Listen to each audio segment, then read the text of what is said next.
Ray. What do you want to do tonight? The same thing we do every night, Pinky. Try to take over the world. All right, yo, let's get into it. Try to take over the world. Reaching Try to take over the world. And greatest chaplain in the world, Mr. Try Lance to O'Neill. take over the world.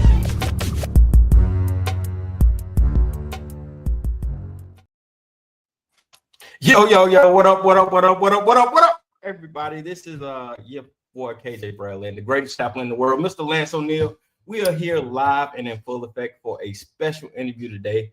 We are going to bring you guys a guy we tried to get on a while ago, but we, for whatever reason, the scheduling just didn't work out. I messed it up. But man, I am so excited to have him here, Mr. Jesse Hirsh, who's going to come in. He's a futurist, a farmer.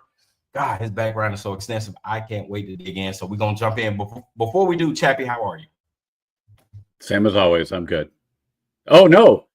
We lost KJ right at the start. This happens every once in a while. So we're going to give KJ a chance to come back in. I think he's there he is. Ooh. Yeah, man. It's you know, these Cali grids are wild, man. So I'm going to be in and out apparently today. It's all right though. That's why we record it, so I can edit it out. But how are you? I'm good. Yeah, no worries, no issues I want to share right now. Let's get it. All right. Without further ado, I want to introduce everybody to Mr. Jesse Hirsh. What's up, man? How you doing?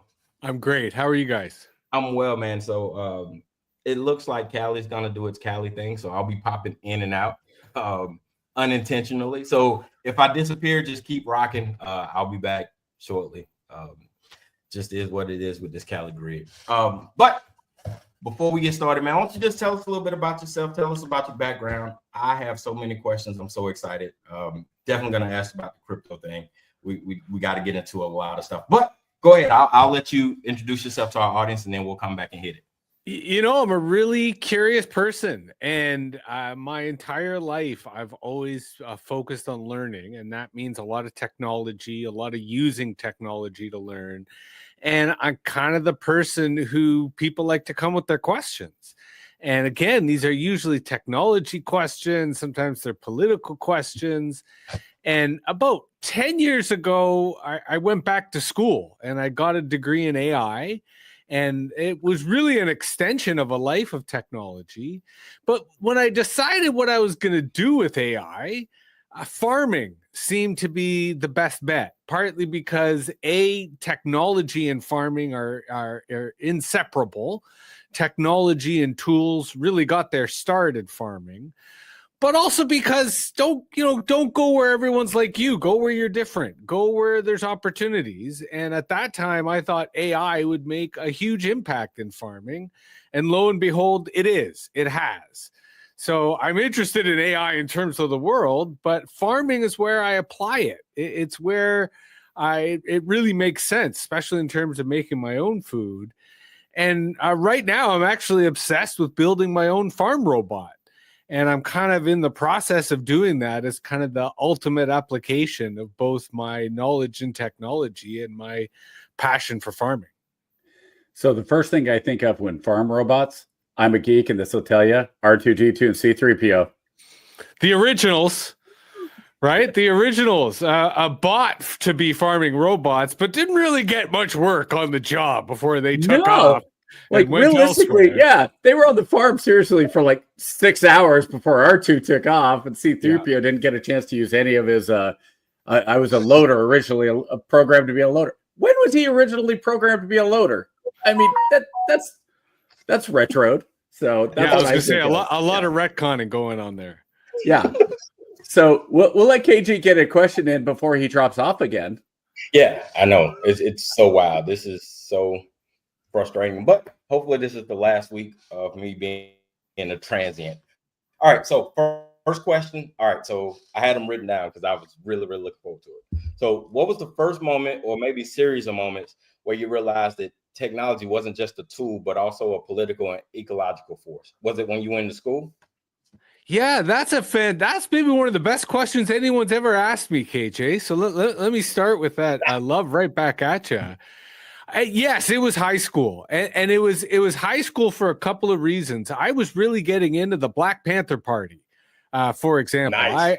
They were an independent study project for me, and I was fascinated by how they printed their own newspaper and how they used technology to print their own newspaper.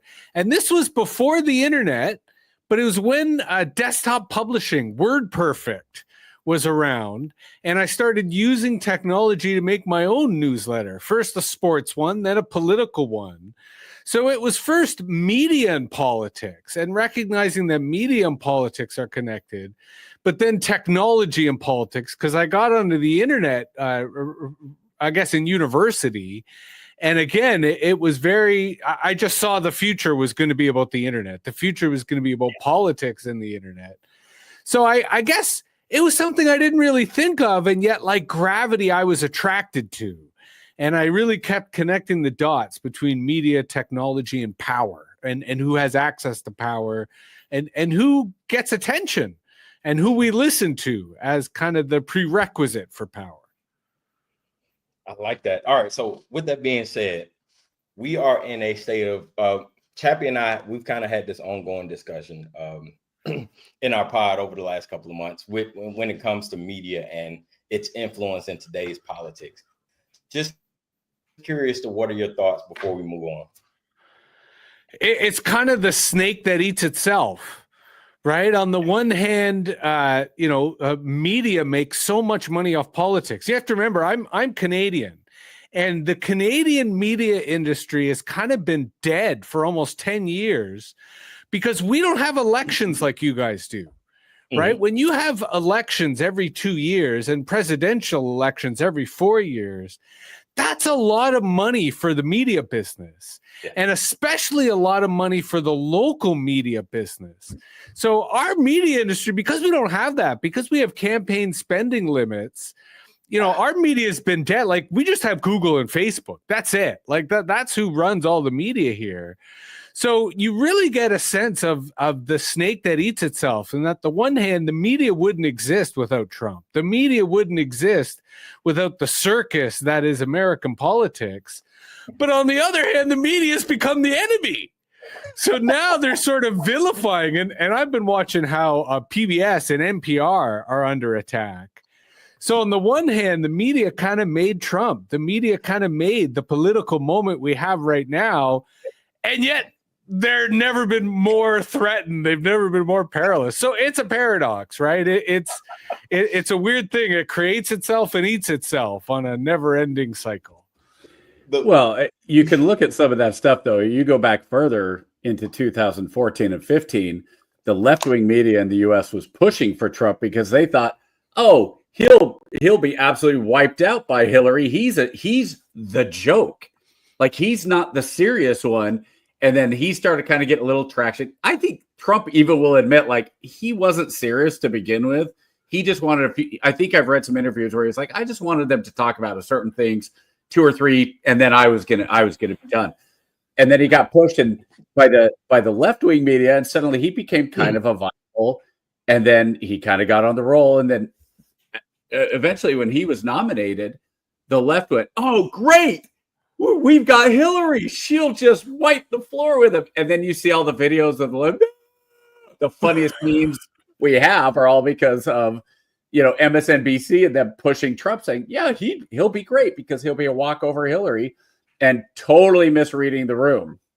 Well, and to your point, perhaps the greatest hypocrisy are the late night comedy and news satire shows, because they've made a fortune over the last 15 years. And on the one hand, they've made fun of the news as being farcical and satirical, but they're now making more money than the news ever did, to your point, off of the rise of Trump, off of not just the Trump side, but the polarization, the partisanship, the fact that there is no dialogue, there is no debate, there is no discussion in policy anymore. It's just combat. And the other thing, just briefly, that I think you touch upon is the arrogance. That there's been an arrogance to the mainstream media, whether left or right. which they felt that they always knew what was going on. And every time they didn't. They had no clue what was going on. And I think that also leaves them with some legitimate egg on their face. Sorry, go ahead. No, you're fine. I think that what you just said is so funny because you look at, who started that? Jon Stewart. Jon Stewart came in and absolutely killed everybody, every Republican, anybody who's a conservative, everybody on the right. And now fast forward 15 years, he goes, well, this just isn't right, how divided we are. You guys should sit down and have conversations. And if you look back, you go, Jon Stewart was the one going, George W. Bush is an effing communist. He's a fascist. He's the worst person ever. How could they have this complete moron in the White House? How did we as Americans let this idiot? And now fast forward and you go, dude, like, yes, John, you are now the person we should listen to about the media and how fair we should be. You're very much like Jimmy Kimmel, who we should listen to as the heart of America. Dude, you were the guy who had women on trampolines. Let's not go too high on Jimmy Kimmel being a moral ethicist. Well, just a thought. And what I find fascinating about Jon Stewart is to my point about arrogance, he really had a lot of humble pie when Apple basically canceled him. Right? Yeah, like on the one hand, he left at the top, right? He left at the peak, sort of having his victory laps as Colbert kind of came in and inherited his mantle. But he really didn't. He's been feeling a lot of remorse lately because Apple, gave him a big deal, then took it away. He came back to the Daily Show kind of hat in hand saying, please, can I have a role? Yeah. So I think there is, for lack of a better phrase, a lot of lamenting, a lot of regret, a lot of sense that they really blew it. And granted, it's too little too late. But there is a lot of hypocrisy in the media industry. And I don't think they've really... I don't think they've seen that yet. I don't think they understand. I think they're still in denial. Yeah. And that's what makes, I feel, this point in history so difficult to be in, because it is a lot of conspiracy. It's a lot of nonsense. It's a lot of arrogance. It's a lot of just pure cacophony. That's why I love podcasts. That's why I listen to podcasts. But it is frustrating in terms of if you had told me when I was younger that on the one hand, we'd have all this great technology and it would result in an increase in stupidity, I would not have believed you at all. Well, that's kind of one of the jokes is what can we get the Democrats to support just by having Trump say, hey, we should, like Trump comes out and goes, porn is bad for young men. Oh, no. Porn's great. We need to keep porn. And it's like, do you guys hear yourselves? Like, I'm all for freedom of speech. And I think, there are some things that when we're talking about age limits and books in schools, we can probably come to a pretty good. But like, if Trump came out and said, I think we need to ban human baby brains before 6 months old. How dare you put that limit on what we want to eat? If we want to eat a baby's brain, we should be able to do it. And it's that level of just insanity that you go, where are we? Where are we? I'm sure Canada's a little bit different. I don't follow. I watched a little bit. Not really. It's still the same duck season, rabbit season.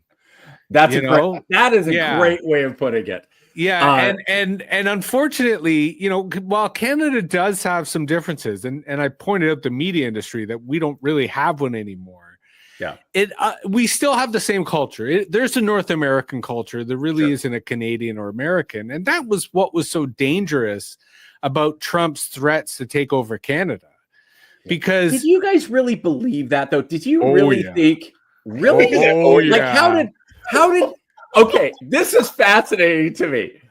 How did Canadians think this was going to happen? And we didn't. No. We did. It's not logical. It's not rational. You don't think how it's going to happen. Although I did write a short story, kind of War of the World style, that freaked people out. It really is just the size differential, right? Like it's like it wasn't even. We don't need to get into the logistics of how this would happen.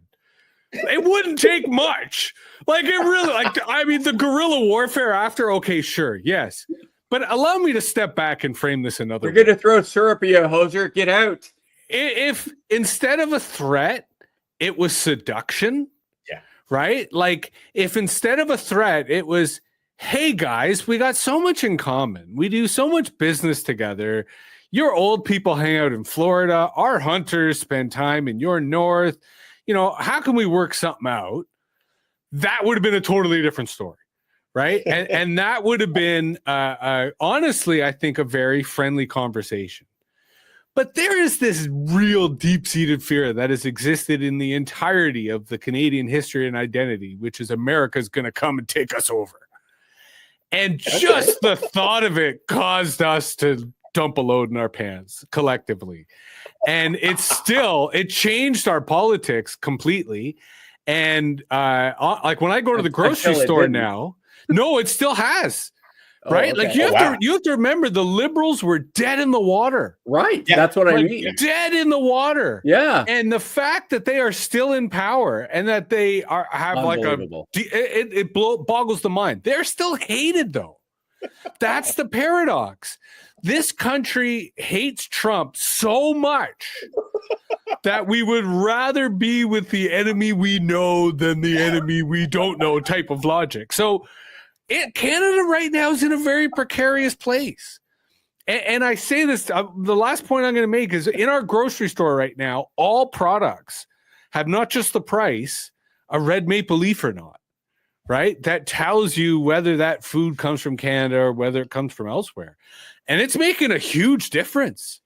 Like the amount of consumer patriotism, for lack of a better phrase, is a major economic force. And Buffalo, New York now has ads on the highway in Toronto saying, we miss you, come see us, we're friends, please, because they've lost a ton of cross-border traffic.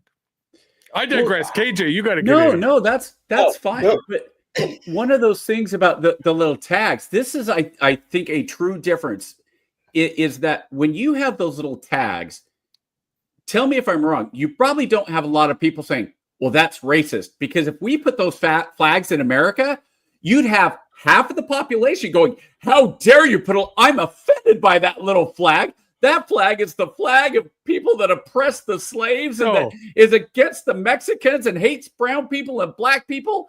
But I don't get it.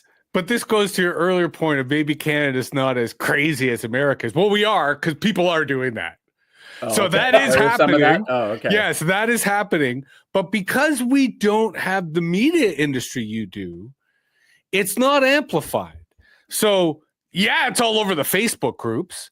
Yeah, it's all over like the same places people are making the TikToks, but there isn't Fox News, right? There isn't a really big megaphone putting it out there. So the sentiment still exists. The craziness still exists. And look, there's a flip side to this. You know how many of those red little flags are on products that are not made in America, in Canada, but nonetheless, they say like marketing 101. Yeah, like it's like, this is what I'm saying. It's all a house of mirrors. No matter where you are, it's just a question of how loud the volume is or the stereo is. KJ, please, you gotta jump in. Man, listen, I am enjoying this thoroughly. We've switched roles. I'm sitting back just listening and enjoying it. All right, so let me see if we can get this dive back in. My God. So you obviously, Jesse, you've worn a ton of hats, right? You've been researcher, broadcaster, farmer, now futurist. So what do you think the through line is that connects all these roles? Like, was there a turning point where you stopped compartmentalizing them all and just appreciated the evolution of your journey? I the last part of that question, again, is the best part of that question. It's only recently that I've kind of allowed them all to morph into who I am and how I spend each hour of every day. A lot of those titles reflect on how hard you got to hustle to get paid in life. Yeah. And that, sometimes who you are doesn't matter. It's what you're willing to do. Right. And where the opportunities are, in the sense that I always try to be ahead of the curve. I always try to go to where the puck is. economically and technologically. But I'd say, to answer the core part of the question, learning. I love to learn. I wake up every day. If I have a good learning project and I'm focused on that, I mentioned earlier when unfortunately got cut off that I'm building a robot right now, a farm robot. Yeah. And it is the culmination of really the last 10, 15 years of my learning in terms of electronics, programming, welding, which I taught myself in the last year. And so I'm really pumped about that. But all this has been learning. So like the researcher part, I've always kind of been a researcher in that I'm always feeding my brain. And then I just find ways that people want knowledge, and then they'll pay me to go get them some knowledge. And hey, that makes you a researcher. And the farming bit is really my prepper or doomer kind of concept of like, the more I look at climate change, the more I look at the economics of the world and, you know, growing geopolitical conflict, the more I want my food in my backyard so that I don't have to go anywhere when I'm hungry, and are getting closer and closer to that state. Well, global warming was good for you then, because it gives you a longer time to actually harvest. It is and it isn't. Yes, it is very much expanding the growing season. It's quite phenomenal how that's happening. But it's also bringing bigger storms. So I see bigger storms as an opportunity because I do believe that farming is not controlling nature. It's harnessing nature. And if nature is getting stronger, well, then there's more to harness. But it is a risk and reward. And in that sense, it is all bets are off, I think, is the main way that I approach it. So that's, again, well, I want to make sure that I am the one who's growing my food. So I have a direct line. So what made you turn your rural farm into like a media lab? Like what was that?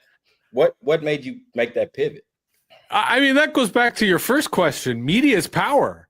And we all want power, and it's a question of how we leverage that power. I mean, for most farmers, especially the farmers who are kind of younger and hipper, media is marketing, right? So you use media as a way to connect with a more premium audience, an audience that's willing to pay a higher dollar for your products because of the morality or the ethics or the culture or just the look of your goat that they just happen to have a good cut to their jib, as it were.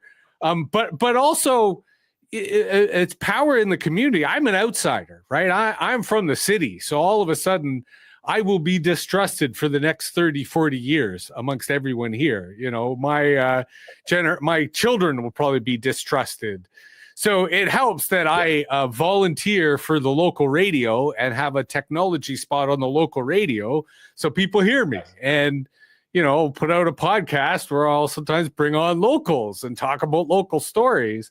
So media is power, and it's important to use media to tell your story and to distinguish yourself, because I am different, right? I mean, most people, to go back to the patriotism that Canada is currently gripped by, you know, most people fly Canadian flags, just like in America. Most people fly American flags, right? Most of the farms here have that. Versus we fly two flags. We fly a pride flag, partly because it pisses a lot of people off here. In fact, last year there's big forest fires in June, and the big conspiracy was that it was God lighting these forest fires because June was Pride Month. And that's when I decided to fly the pride flag. I was like, okay, if you think these forest fires are God's anger against gay folks, then I'm going to side myself with the gay folks. And then we also fly a flag of our dog. Partly as a beware of dog, because our dogs are very protective. So we're weird, like really weird. And it's important that our neighbors know that we're harmless, that we're friendly, that even though we're weird, we're not that different from they are. And media helps, right? Media helps on the one hand, make everyone crazy, but on the other hand, maybe it's the antidote to that craziness, depending on the circumstances. I just can't believe you don't have a gay dog flag. It's a good idea. I'm gonna have to talk to ChatGPT on how to brainstorm that. Not bad. Well, you can go early. You can go early South Park with it. Well, that's just it. South Park is definitely one of my cultural influences, as was Pinky and the Brain. These are, I think, where we understand not just our notion of freedom of speech, but cultural weirdness. Yes. Because my other professional operating philosophy is when the going gets weird, the weird turn pro. Yeah, there you go. I love it. So speaking of that, tell me more about your podcast. Tell me about your platform and your podcast a little bit. So MetaViews is kind of my brand. It's a reluctant brand in that I think I've been using this brand for almost 20 years now. And it really means big picture, like the meta view. I'm interested in the big picture, but I'm also interested in like not the clear big picture, but the really abstract, weird, surreal big picture. So I used to describe meta views as cyberpunk surrealism, in that it was sort of cyberpunk, but also surrealist. But these days it's much more boring, political. MetaViews is really about trying to make sense of the world when it's nonsense. And we're just wrapped season 2 of the podcast. It's interviews, it's spontaneous conversations. And it's really about the intersection of like religion and politics and culture and technology. And so on the one hand, it's kind of everything goes, but really it's just my therapy. So it's an indirect way to get into the back of my brain, shared with the public so that when you find yourself in court, the prosecutors will have a lot of evidence to use against you. And I don't know why I do that. I regret it after the fact. But I also do a daily Substack, a sort of daily newsletter, and it's philosophical. I try to explore, different ideas, different concepts. Recently, I published an article I'm rather proud of, in which I argue that echo chambers are a myth, that there's no such thing as an echo chamber. To go back to our point about arrogance, the mainstream media love the concept of the echo chamber because it allows them to dismiss everyone but them. When the reality of the internet is we hear opposing views all the time. We constantly hear people who disagree with us. You say anything on the internet, someone's going to tell you you're wrong. So I actually think that the echo chambers are just a fabrication of the mainstream media, and that, in fact, there are no echo chambers. On the internet, we all hear each other, and we all hear contradictory views. And I think we should be honest about that. Yeah, I liken it to being at a concert. Everyone's talking, but nobody's hearing anything. Brilliant. Well said. Chappie, what you got? To be fair. Let's see if you get the reference. You get the reference, right? No, actually. Oh, well, then I have to ask you, what's your favorite? Like, you don't watch Letterkenny? No. No, never seen an episode. I'll tell you why. And it's been a bit of a quick tangent. I'm kind of in another podcast network, which includes people who produce the Produce Stand, which is a Letterkenny podcast. And I hate that show. Never watched it. If I see a clip, I move forward. And here's why. I really don't like the people they depict. I feel that it's city people making fun of rural people. Probably. That even though a lot of rural people love the show, and it is true to a kind of small town Ontario, right? Which is sort of what it riffs on. It's just not like, so I love SCTV. Like if I were to pick one show that I would die for, it's SCTV. And SCTV made fun of Canada, made fun of rural Canada, but it did it in a way that Letterkenny, and granted, like I also love Trailer Park Boys. Like die hard Trailer Park Boys. And Letterkenny just makes me feel like it's Trailer Park Boys, but like too corporate, kind of too. But again, I haven't watched it, so I'm ignorant saying that. So I will push back on that because Letterkenny is one of my favorites. It has one of the highest levels of dialogue writing that I think I've seen. Yes. Very, very snappy dialogue. Well, theater background, the people who did it, they're really talented. Yeah. And I think the thing that they do is they actually show it's almost like, hey, here's a bunch of hicks, but they're actually really smart. So they're not really hicks. They are hardworking. They do a good job. Now you have some of them like the degens that, the druggies that, go around and just want to dance in the parking lot and all that. But even then they kind of give them some redeeming arcs. But the core guys, I think very much so. Like you have Dan, the big, the heavyset guy, and he's going to school and learning all this stuff about, feminism and all these things. So, and educating himself. And so I never thought of it. I never thought it was making fun of them. But that's my point. That's all city people. Like, you're correct in the sense that the main thing you understand living in rural is people are really smart here. Like, really, because you have to be. Yeah. Right? You don't have, like, the thing about a city is the city allows idiots to be idiots. Yeah. Because the city provides everything to you. You don't have to know where your food comes from. You don't have to, like, everything in the city is there on a platter. But when you live in the country, at some level, you got to deal with your own stuff. You got to take care of yourself. You got to take care of people. So, yes, I agree that the depiction of people in country and rural settings, they are very smart. They are very sophisticated. But they definitely don't speak that way. And they definitely don't act that way. And they're definitely not interested in the kind of subjects they're interested in. Versus Trailer Park Boys, to use as an example, there was both an authenticity to that show, but at the same time, like, those were talented actors and it was talented writers and it was talented television, but it was real. Like, that was Nova Scotia. Like, that was legit Nova Scotia. Like, no one in Nova Scotia is going to be upset about. They love Trailer Park Boys. Versus Letterkenny's a little more divisive. Like, it is, I still would argue it's theater majors living in Toronto who have friends who live in the country who say, let's do a positive depiction of country life, but the cadence and the poetry and the language is urban. Like, it's still urban to me. But again, we're nitpicking. But go ahead, push back. Okay. So I'll push back because you said Trailer Park Boys is realistic. Last time I checked, Alex Lifeson has not been kidnapped from his hotel anytime recently. You know what I mean when I say realistic.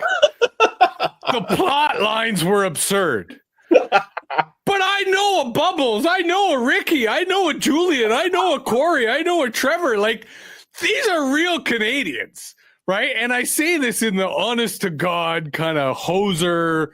Same with SCTV, like Bob and Doug McKenzie. Those were classic Canadians. But again, we digress. Like, we could go to like Jackass, right? Like, how many Americans are like Steve-O?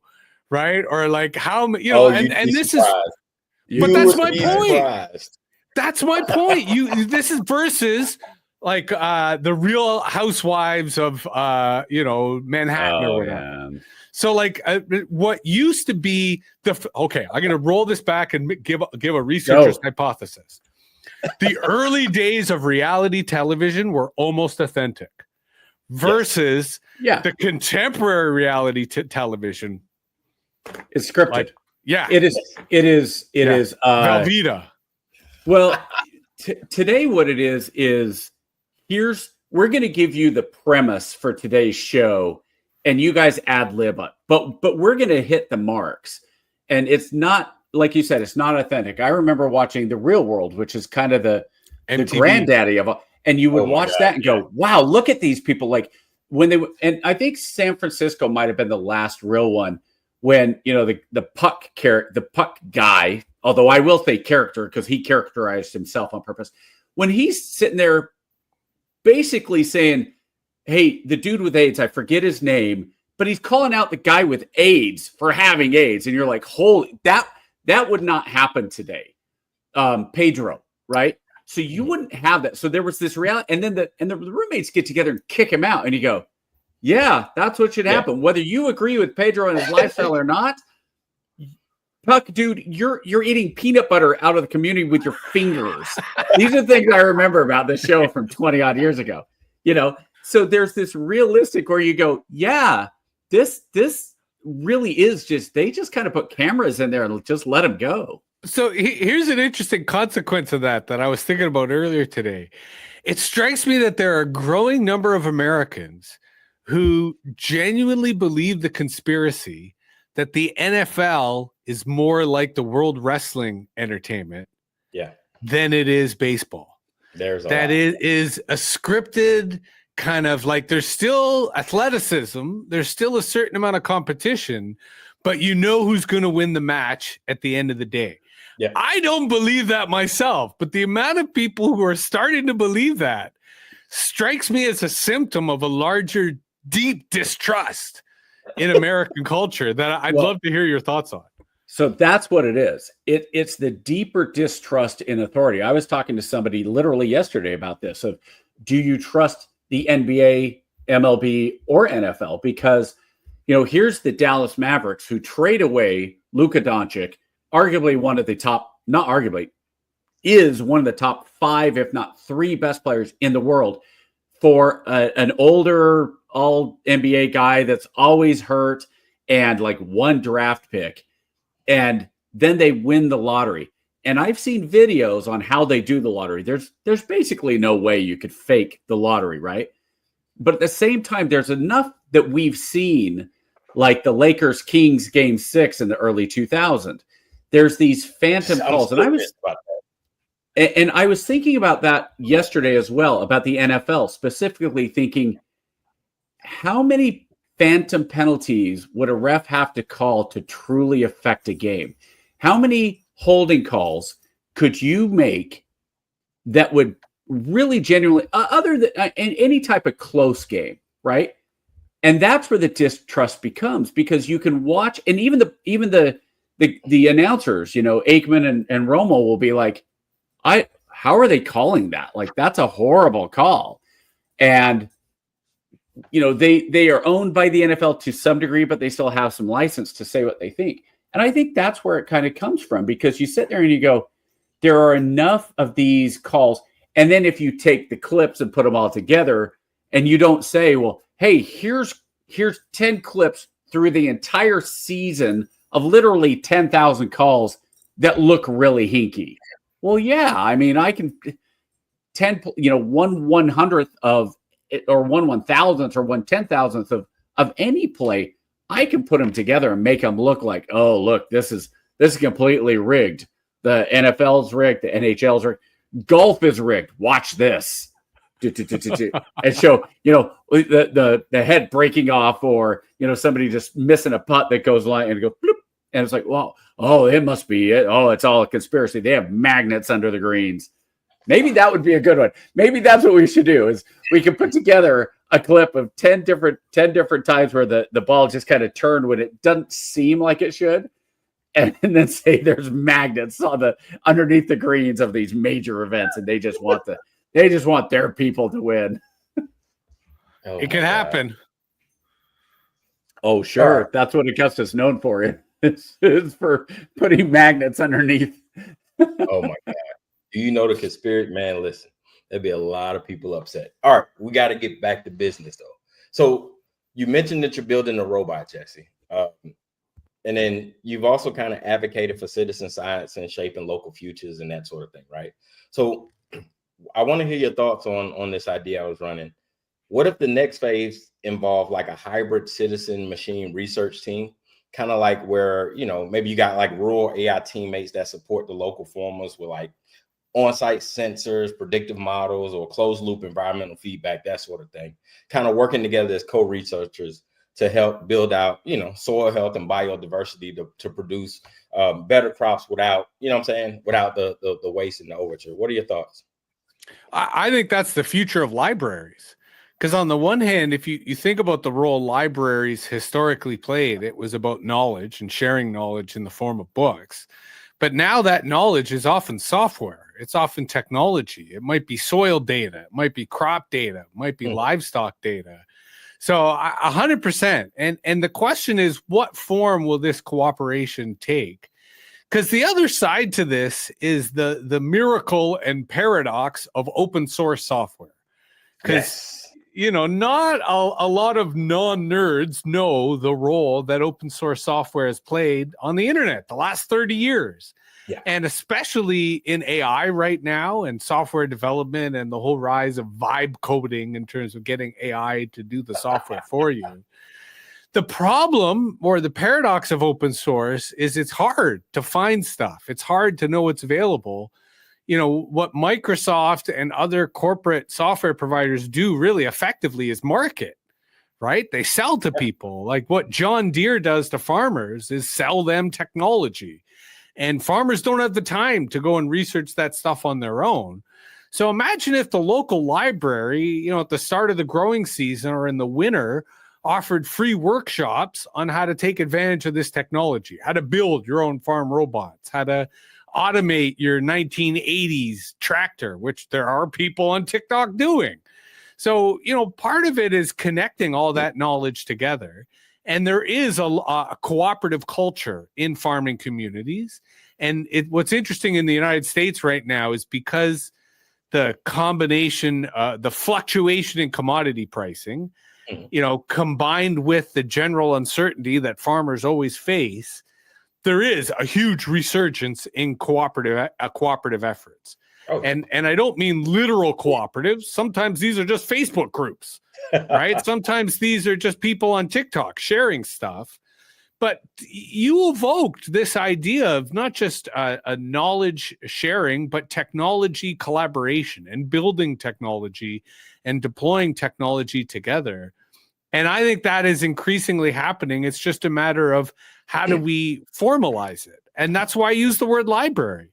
I think institutions are important. I think that's why you have churches. That's why you have, you know, community associations. That's why you have, in Canada, at least hockey rinks. I'm assuming in the United States, baseball diamonds or football fields. But communities get together for reasons. And I think technology is an excellent reason for that. And I think farming and agricultural technology is a win-win because, you know, farmers for the most part don't have a lot of time and don't have a lot of resources. So being able to share these types of solutions when they're not really competing with each other, they're, you know, in essence, cooperating with each other to grow more food and everyone benefits. So I know, so on your farm, you talked about kind of how you like to integrate tradition and technology, right? So have you ever thought about using your digital lab to kind of host like a temporal GIS, like a layered digital mapping of like past ecological states, ancestral knowledge, and futuristic scenarios to kind of help drive the current decision making and then prep the way for when you're gone? An almanac? KJ, that is absolutely brilliant. Please promise me as a researcher yourself that you're going to give a quick Google or a chat GPT to see if anyone has ever done that.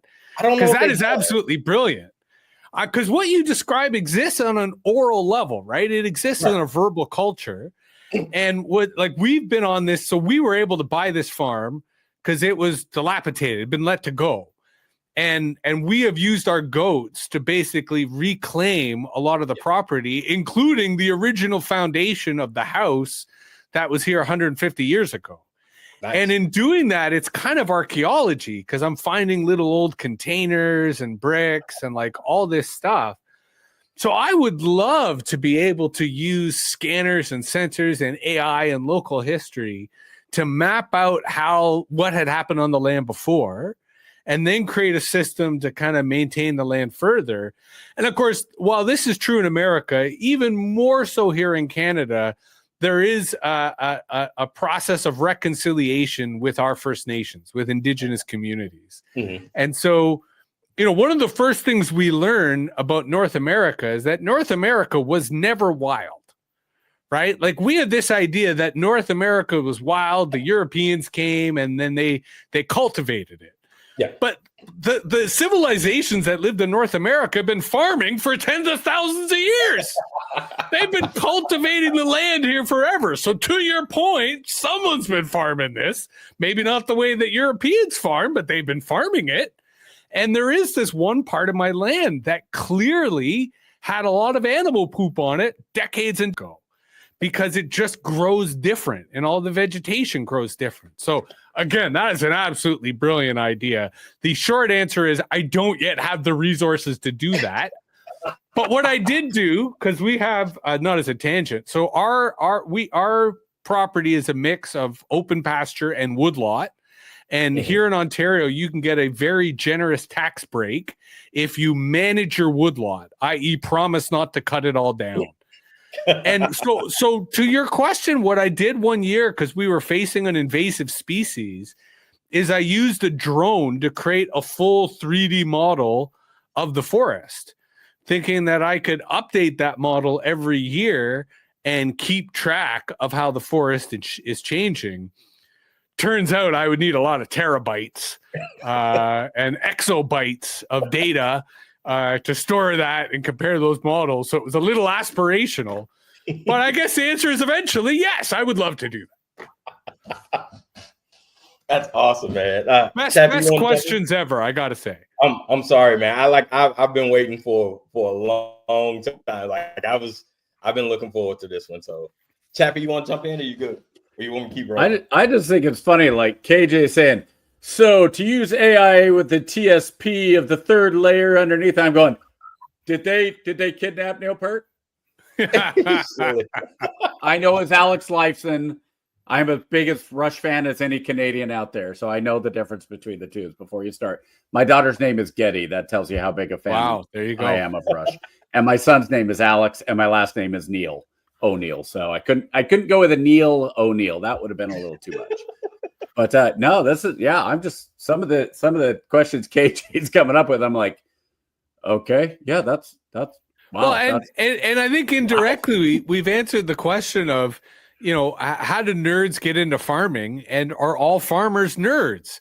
And the answer is kind of yes. Yeah. Because this is where you really get to play with toys and no one interrupts you, and it's your job. So it's totally allowed. And one of the key most favorite toy of our arsenal, perhaps only to be dethroned by the robot, is we have a mini excavator.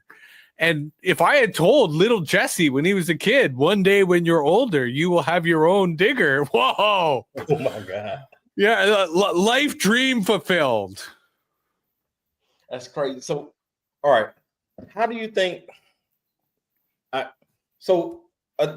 there's this, I guess, the belief, like going back to the shows and then depicting the rural communities as just aloof and, not necessarily sophisticated. So how do you think rural communities can go from, being passive users to being sovereign designers of the digital infrastructure? Because clearly there's a coupling there that needs to happen. So how then do we start building the tools and networks and getting all the data coming tailored to that local environment? Again, you're hitting them out of the park with these questions. I think to answer that indirectly, I sort of knew this before I moved here. When I was living in the city, but I think I underestimated how much there is an urban-rural divide. Mm-hmm. How contemporary politics today is really is determined. I think if you want to look at how to solve partisanship, polarization, craziness in politics, I think the way to do it is to bridge the disconnect between cities and rural communities. I think that is the most important political and social problem we face. And I think technology could be that bridge. But to answer your question, how do rural communities kind of find their own independence, kind of foster their own technological sovereignty? Ironically, by making links with the cities. And these aren't links of subservience. These are how do I say this? I wanted to say almost parasitic links. The reverse brain drain, right? Historically, young kids would leave the country to go to the city. We need to reverse that. They're not just young, but old. There's a lot of people in the city who want to get out of the city and they don't know how. And a lot of rural communities are insular. They're kind of impenetrable. So it helps if you have an invite. It helps if you have a friend. It helps if you have a connection. Because the paradox is a lot of the technology suppliers are located in cities. So one of the advantages that I have as a novice farmer is I already mapped out the tech ecosystem in the nearby cities. Mm-hmm. So I already know how to go in, who to talk to, what to get, how to bring that stuff back. So there has to be links, right? We don't need the cities. in terms of expertise, in terms of culture, but we do in terms of shipping and transportation. Yeah. Right? Because most of this technology comes from elsewhere, even outside of the city, elsewhere. Mm-hmm. So there does, and the connection here is food, because there's all these trucks and vans that go into the city bringing food. Well, why not have them bringing technology coming back? Right? Like, why do we have empty loads? We need to make sure that we have maximized these supply chains. So I think, to answer your question, libraries. I do a lot of work around that, especially rural libraries. But I think it's important for rural communities to recognize that they can be just as intimidating as urban communities, and that there are a lot of friends and people, colleagues, vendors, suppliers in the city who you can make connections with, but it's a need to make those links explicit. Yeah. And that could be networks, that could be federations, that could be, cookouts. Like, there's lots of cultural ways that you can foster those connections. But I think it's like all the problems in our culture, it comes from us being isolated and separate from each other. And the urban-rural divide, I think, is at the core of our current societal problems.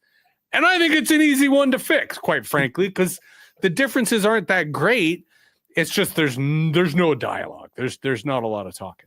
Let me jump in on that. I think one of the things you said that resonates here is it used to be that the farmers would send their kids into the city, they'd get educated, and then we're at a point where you could say, all right, now I have my kids, I'm living in the city. Well, I'm going to send my kids to grandma and grandpa's farm, right? But that doesn't exist anymore. I don't have any farming family. I don't have any family that lives anywhere that's not urban or suburban. So even if I wanted to, so like Jesse, I could say, man, I would love to send my 15-year-old up to a farm in Canada for the summer or wherever, right? But I don't have those. Not only do I not have those connections and relationships, but the problem is, and we'll go back to the media, it's this sensationalism of violence and threat, and everybody's out to get you. So like, realistically, I could probably reach out and say, Jesse, hey man, I would love to send you a free laborer for 3 months. And you'd be like, you know what, Lance, great. Hey, we only know each other a little bit, but I trust you, you trust me. But then you have family members or whoever going, you sent your kid to Canada with, how do you even know that guy? Have you done a background check on him? How do you know he's not going to tie your son up for the next 3 or sell your son or what?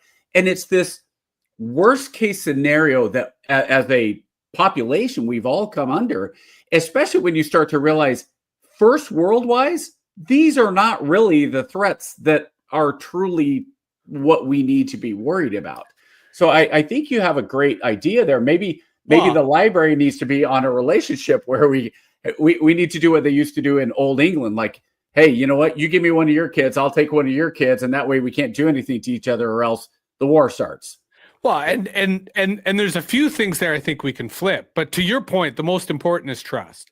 And that's where you need a kind of intermediary or an organization. I mean, churches could do this, for example, because there are a lot of churches who have both urban and rural congregations. Yeah. So they could be that channel of trust. But you touched upon something I'm gonna double down on here, because it speaks to both the urban-rural divide, but also the paradox of our culture. We are far too risk averse and safety obsessed, because the reality of farming is it is dangerous. Yes. Right? Like, my goats alone are dangerous. My dogs are dangerous, let alone farming equipment, which is dangerous. Like, life is dangerous. And unfortunately, we as a society have forgotten that. And I believe we have to allow kids to manage risk on their own. So, for example, I made a joke recently that did not go over well. To your point, Lance, I got a lot of blowback from people who are very politically correct. The federal Canadian government this summer announced a program that all kids under the age of 17 could take the train for free anywhere in the country. So Via Rail is like our Amtrak. And so it's a great deal, 17 and under, free. Awesome, yeah. But you have to be accompanied by an adult, and the adult tickets are not free. Of course not. So really, it's just a coupon to get families traveling. And so my objection was, why don't you let the kids travel for free? I did. Lots of other kids might, like these grandparents will pick them up at the other destination. They're just riding the train for free. There's lots of people on the train. There's like official, like, why not? So many people are like, oh, no, you can't do that. Oh, no. That to me is a problem, right? We need to allow kids to find room to get into danger, to get into trouble, so that they learn life and they learn who they can turn to. And we are in a society where we don't allow risk. We don't allow danger.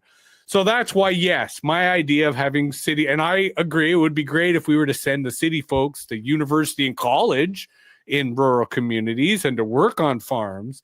But I don't think it would work because people are like, oh, no, you might get injured because, you might get injured. That's farming. Yeah, and that goes back to why there's such a divide between Gen X and millennials, is that Gen Xers, you go down the list. If we wanted to go to the mall with our friends, you jumped on the bus. If you came home and your mom and dad weren't there, well, it's because you worked. You let yourself in, and you made some food during the summer.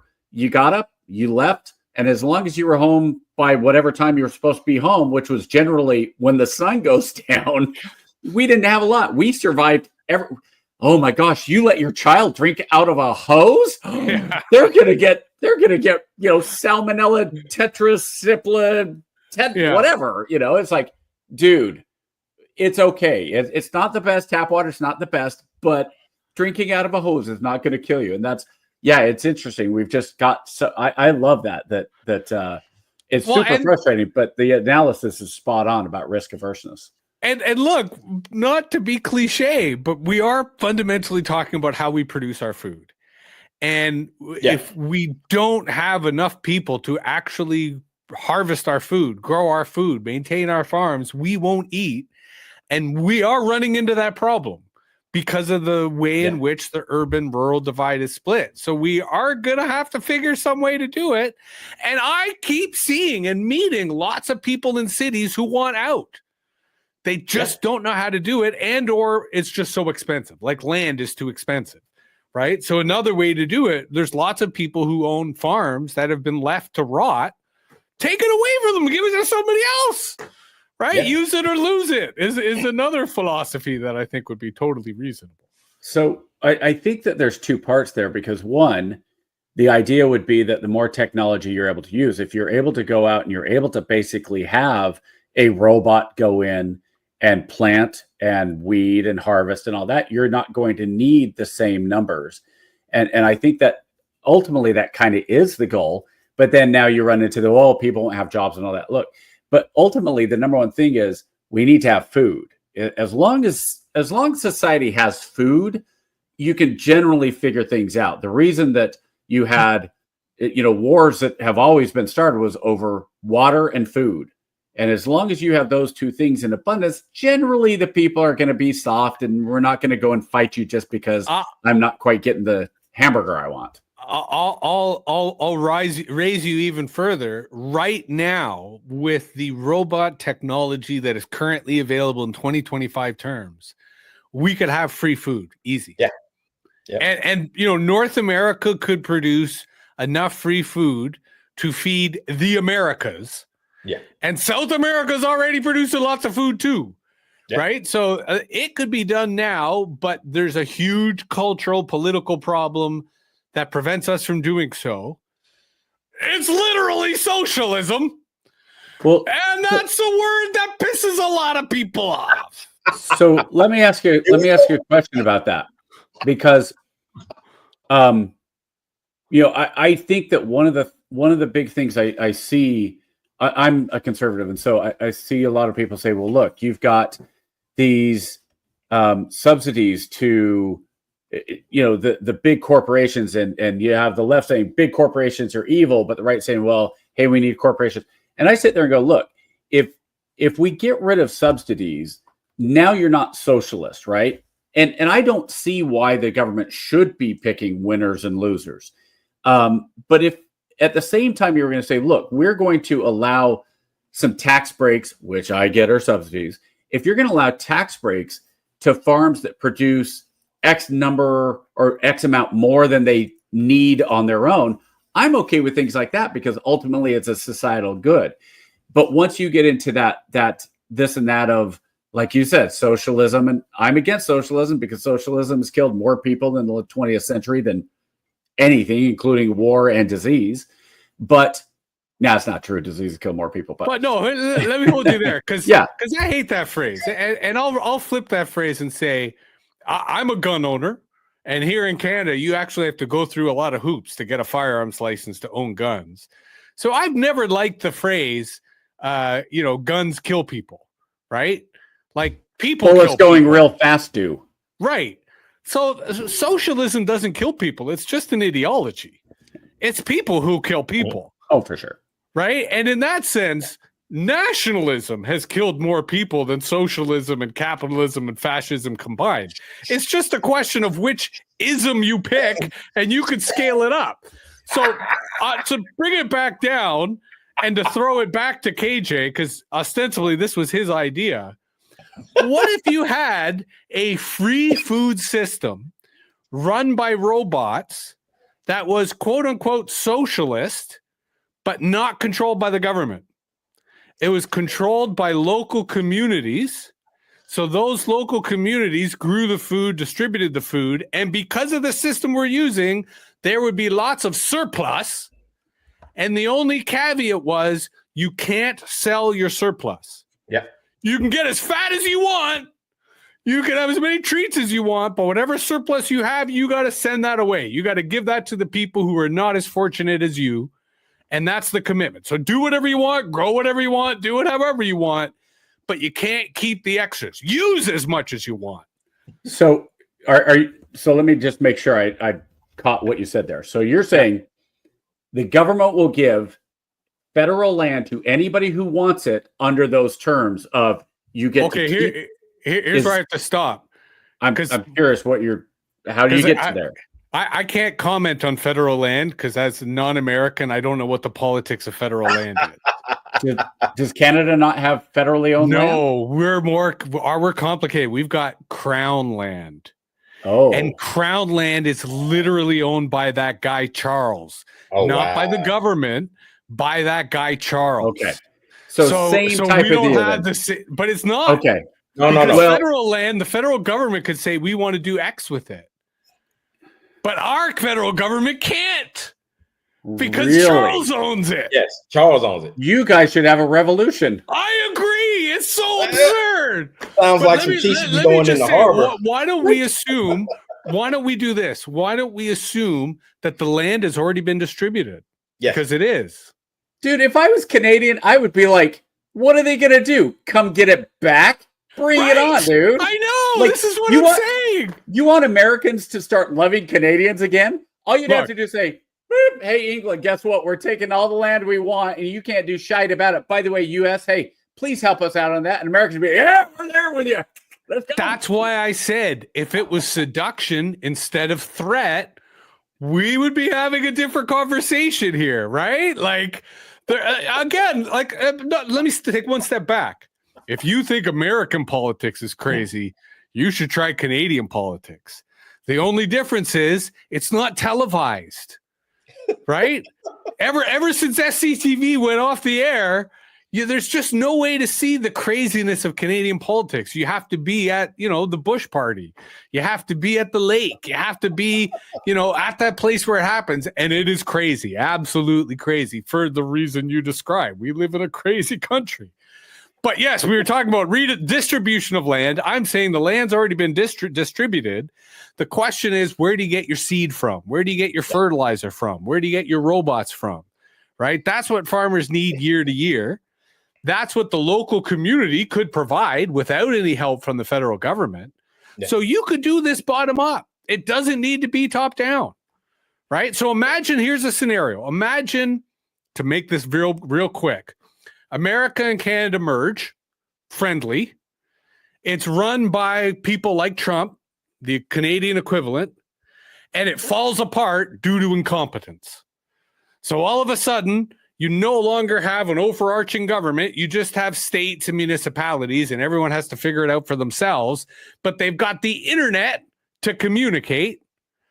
That could be a scenario in which every community has autonomy. Every community sets its own rules, sets its own morality, sets its own culture, but we all share our food because we all have these robots that make it really easy to grow way more food than we need.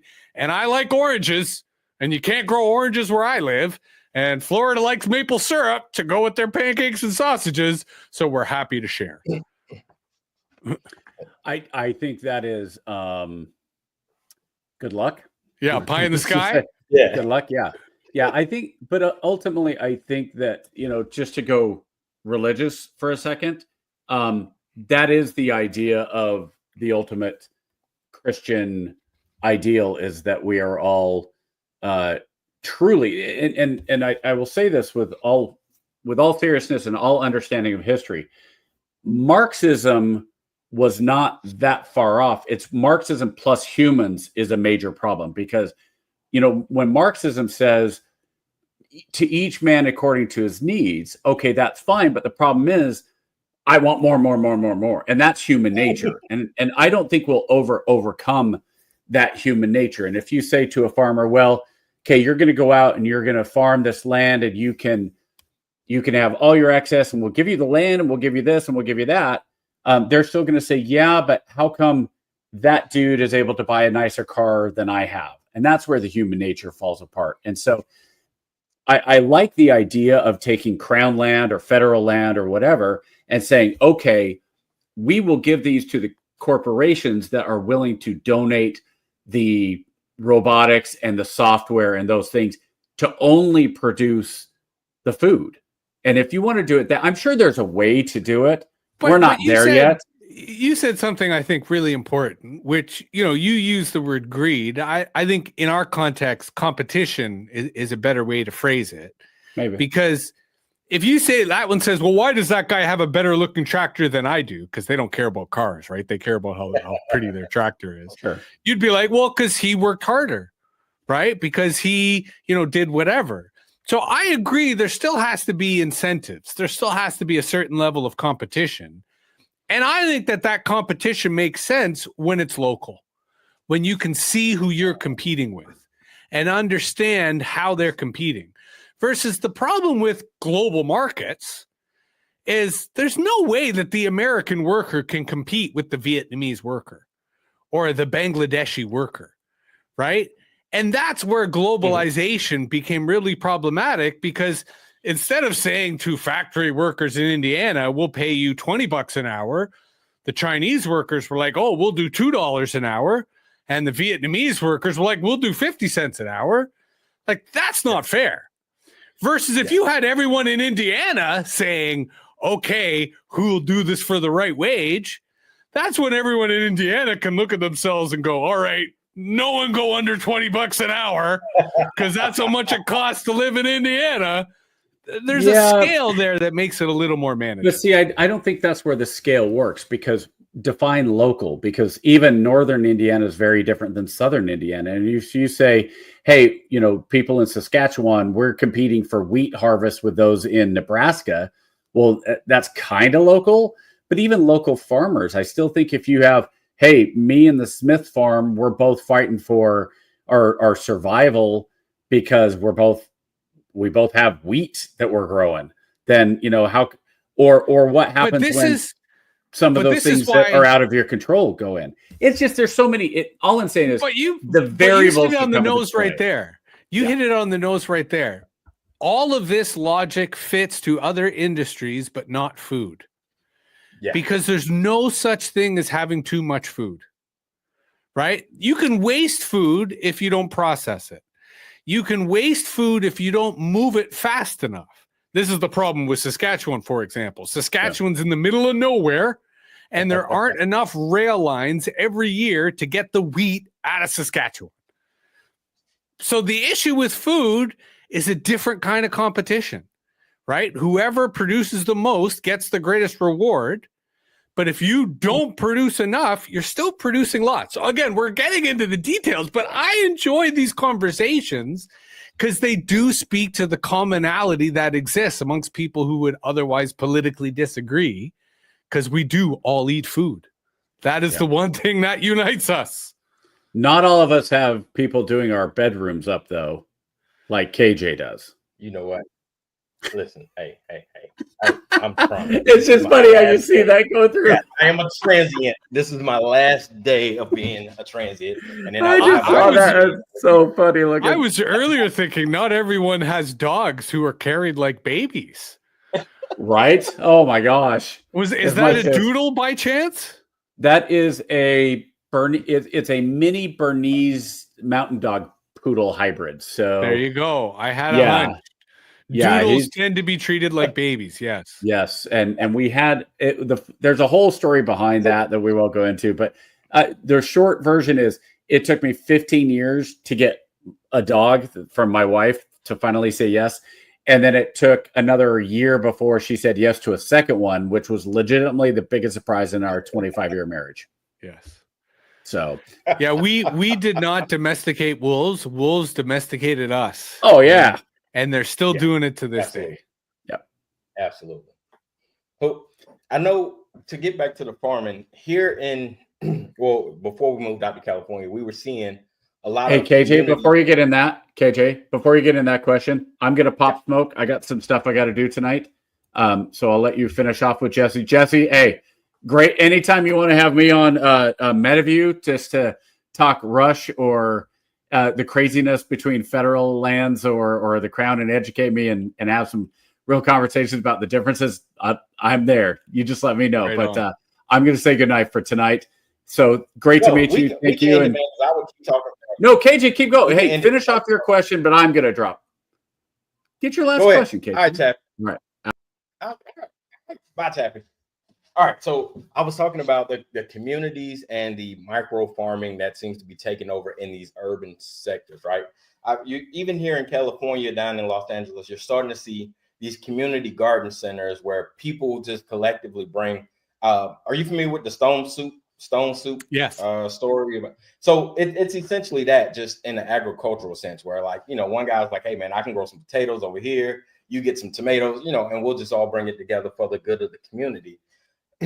I feel like there's a way where we can, implement that ideology with the advent of AI and robots to where we can make this all happen. Even if you have a loss of jobs, say manual labor in terms of robots, you still need the engineers and the I guess directors, for lack of a better term, to direct and send out the robots and to do maintenance on them and so on and so forth. So the idea, and it's just a matter of we have the answer. It's just a matter of going backwards to get to couple the answer with the problem, right? So we know where we want to be. We know what the issue is. Now it's just a matter of putting the framework together to make it work. Yes and no. I mean, on the one hand, I absolutely agree with the way you use the word framework, because it is a framework, right? You have to get people to kind of understand how the parts all connect to each other. But I think the keystone or the linchpin in all that is knowledge. And your point about some of the urban gardening and community gardens that we're seeing in all sorts of urban environments, they're important because the knowledge of gardening, right, or the knowledge of botany in terms of plants and how those plants work, especially when you get into heritage plants and the types of plants that aren't corporate, that aren't part of the traditional food system, there's a lot of knowledge that comes with that still has to be in a human being. Yeah. So, when we were talking about the automated food system, Lance kept imagining that there wouldn't be any humans, that there'd just be robots. And even though the farmers may not be doing the kind of heavy labor that they used to, you still need people who understand this stuff. Because while we can use robots and we can use AI, those systems will never think. They'll never understand. They still need someone who has the ideology, who has the knowledge to program what they should do, to tell them, here's how the garden's laid out. these are the plants that we want you to cultivate versus these are the plants we want you to blast with your laser because they're not welcome here. Right. And that's where I think the value of community gardening, the value of these kind of food coalitions where you have, community restaurants, community groceries, and community garden plots. As a tangent, the last couple of years I was in Toronto, I was brainstorming ways that like condos, Toronto has these big glass condos, how they could be growing food in the south facing windows and sharing with their neighbors. But there is still a kind of basic level of like how to garden and why soil is important and when to water and when not to water. And even though most of that can be automated, you still need people who have that knowledge, share that knowledge, promote that knowledge, right? Teachers, the kind of each one teach one. So yes, 100% to the framework, but we have to remember that the machines are only half the part. The other half are the visionaries, the poets, the revolutionaries who really get everyone around the idea that food is more than something you just go to the store and buy. That the more effort you put into making it, the more effort you put into growing it, the better it tastes, right? The better you feel about the community, the more connections you have with the community. So again, I love the way you use framework. I love the language you use because it speaks to the relationships that we need to be building to make this happen. We're in a world right now where there's a bunch of us who are kind of turned on to the idea. But we're still kind of weirdos, right? We're still the exception to the rule. Most people just think I'm going to go to the store or I'm going to go to the restaurant. So I think that more and more people are going to tune into this because the other side of this is health, right? That your health gets way better when you're eating healthy food. But unfortunately, most people can't afford healthy food. So it's a bit of a paradox. I'm rambling, but I think you get the idea. Man, listen, you are perfect, brother. This has been everything I expected and more, man. So we usually save like 45-minute blocks for our guests, but you are rocking and rolling, man. So I want to give you your final thoughts. I am so appreciative of your time, man. This was everything I expected and more. So let everybody know your social, let them know where they can reach out to you and how they can follow up with you and follow your platform. And then you get the final word, my brother. Thank you so much for your time, man. Thank you, KJ. And I mean it when I say you've asked the best questions anyone has ever asked me. No exaggeration or hesitation. MetaViews is my brand, METAVIEWS. That's me on Instagram. That's me on Substack. If you Google that, in theory, I come up, or just the name Jesse Hirsh. I've been rapping on the internet for 30 years now. Sometimes I have kids come up to me and show me stuff I wrote as a teenager on the internet back in the 90s. So there's a lot of stuff out there if you're really that crazy, or when I get arrested, it's all going to be used against me in a court of law. So my only last word will be, I hope I don't end up in prison by the United States government at some point. That's part of why we Canadians were so afraid of being taken over. But if I do, KJ, I'm going to reach out to you and hope to get you on the Free Jesse movement, as absurd as that might be. You got it. Thanks. This is a great conversation. I will be out front with my picket signs, leading the charge, man. Right on. Thank you so much, brother. This has been fantastic, man. On behalf of me and Chappie, who had to cut loose, man, we appreciate it. We got to get you back on so we can wrap some more. I still had 10 more questions left in the queue, man. So I got to get you back. I'd love to do this we'll again. Work that out. Sure. Man, I appreciate you, brother. All right, I will get this cut up and pushed out by midweek, man, and I'll send you the links, brother. Thank you again so much. Right on. Thank you. Again, it was a pleasure. Right, seriously, this is one of the best conversations I've had in a couple of months. I appreciate you, brother. Thank you. All right, howdy. I'll see you guys next time. Bye-bye.